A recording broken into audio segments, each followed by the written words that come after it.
Praise the lord. ಕರ್ತನಿಗೆ ಸ್ತೋತ್ರ.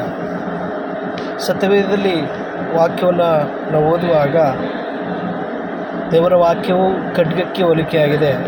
ಏಕೆಂದರೆ ದೇವರ ವಾಕ್ಯವು ಒಂದು ಚುಚ್ಚುವಂಥದ್ದಾಗಿದೆ ಹಾಗೂ ತೂರುವಂಥದ್ದು ಕೂಡ ಆಗಿದೆ.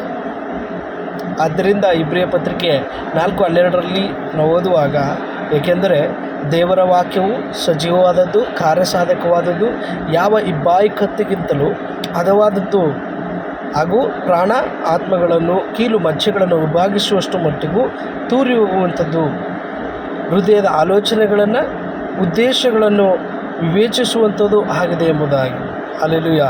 ದೇವರ ವಾಕ್ಯವು ಒಬ್ಬ ಮನುಷ್ಯನ ಜೀವಿತದಲ್ಲಿ ಪ್ರತಿಯೊಂದು ಕ್ಷೇತ್ರಕ್ಕೂ ಒಕ್ಕುವಂಥದ್ದಾಗಿದೆ.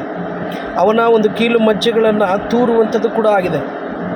ಭೌತಿಕವಾಗಿ ಇರುವಂಥ ಶರೀರದ ಅಂತರಾಳದ ಭಾಗಗಳನ್ನು ಆಮೇಲೆ ಕೂಡ ಛೇದಿಸಿ ಅದು ಆಮೇಲೆ ಹೊರತರುವಂಥದ್ದಾಗಿದೆ. ಪ್ರಾಣ ಆತ್ಮಗಳನ್ನು ವಿಭಾಗಿಸುವಂಥಷ್ಟು ಆಮೇಲೆ ಆ ಮಾನವನ ಒಂದು ವ್ಯಕ್ತಿತ್ವವನ್ನು ಅಥವಾ ಆತನ ಒಂದು ಆಂತರ್ಯವನ್ನು ಛೇದಿಸುವಂಥದ್ದು ಆಗಿದೆ. ಅದಕ್ಕೆ ಯಾವ ಇಬ್ಬಾಯಿ ಕತ್ತಿಗಿಂತಲೂ ಹರಿತವಾಗಿದೆ ಎಂಬುದಾಗಿ ಬರೆಯಲ್ಪಟ್ಟಿರುವಂಥದ್ದು.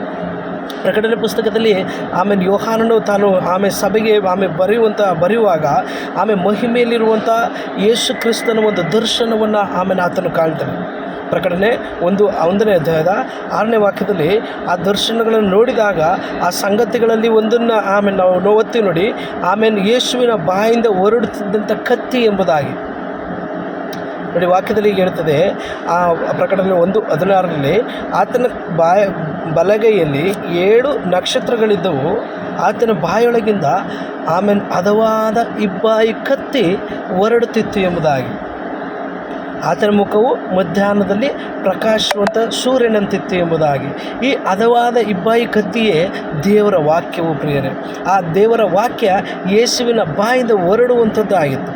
ಹಾಗಾದರೆ ಯೇಸು ಕ್ರಿಸ್ತನ ತನಗೋಸ್ಕರ ಈ ದೇವರ ವಾಕ್ಯವೆಂಬ ಖಡ್ಗವನ್ನು ಉಪಯೋಗಿಸಿದ್ದನ್ನು ಸತ್ಯವೇದದಲ್ಲಿ ನಾವು ಹಲವಾರು ಕಡೆ ನಾವು ಗುರುತಿಸ್ಬೋದು. ಈ ಲೋಕದಲ್ಲಿ ಯೇಸು ಕ್ರಿಸ್ತನು ಜೀವಿಸ್ತಾ ಇದ್ದಾಗ ಉಪಯೋಗಿಸಿದಂಥದ್ದನ್ನು ಕೂಡ ನಾವು ಮತ್ತಾಯನ ಸುವಾರ್ತೆ 4:11 ಶೈತಾನನಿಂದ ಅಡವಿಯಲ್ಲಿ ಶೋಧಿಸಲ್ಪಟ್ಟಾಗ ಆ ಒಂದು ವಾಕ್ಯದ ಬಲದಿಂದ ಯೇಸುವಿನ ಜೀವಿತದಲ್ಲಿ ಸ್ಪಷ್ಟವಾಗಿ ಅವನು ವಾಕ್ಯದಿಂದ ಆ ಇಬ್ಬಾಯಿ ಕತ್ತಿಯಾಗಿರೋಂಥ ವಾಕ್ಯದಿಂದ ಅದನ್ನು ಜಯಿಸಿದಂಥದ್ದನ್ನು ನಾವು ಕಾಣ್ಬೋದು.